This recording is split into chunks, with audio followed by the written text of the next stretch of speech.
140 कोटी भारतीय 140 कोटी भारतीय मध्य कौन आम परिचय आमर परिचय आम ओडिया 4.5 कोटी ओडिया आम परिवार ओडिशा ओडिशार संस्कृति ओडिशार सभ्यता आम रक्त बहुचे दीर्घ 2000 वर्ष पुराना आम भाषा दीर्घ 5000 वर्ष पुराना आम सभ्यता आम संस्कृति किंतु दुख और परितापर विषय जे आम आधुनिक पाश्चात्य सभ्यता पछरे एते परिमाण अंध हो जाइछे जे आमर इतिहास आम सभ्यता आम संस्कृति को आम भूली जाउछे आम भाषा को आम भूली जाउछे आम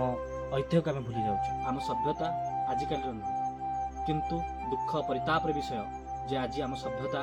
राह खोजुचे आम सभ्यता तार परिचय हजई बसीचे पाश्चात्य आधुनिकीकरण मिछ दुनिया रे आम अंध होई आम संस्कृति को भूली जाउछे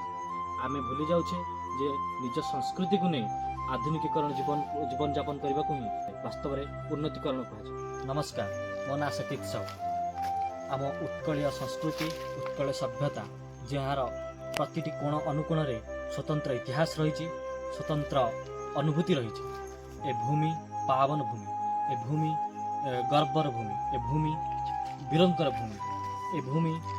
ऐतिह्य आम ओडिशा आमर पावन भूमि आम धर्म भूमि आम कर्म भूमि उत्कल भूमिर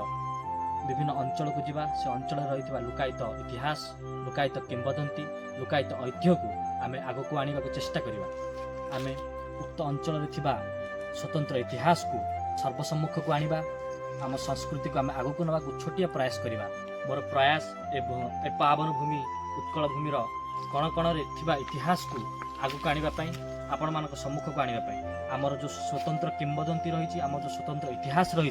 आमर जो स्वतंत्र ऐतिह्य रही ताकू आगामी दिन में किभली भाव समस्त पाखे पहुँचब से आमर गोटे छोट परिवार सृष्टि करने को प्रयास करी जार नाम किंवदंती ऐतिह्य अस्मिता आपण मानकर शुभकामना एवं आशीर्वाद कामना करुछि। जय जगन्नाथ।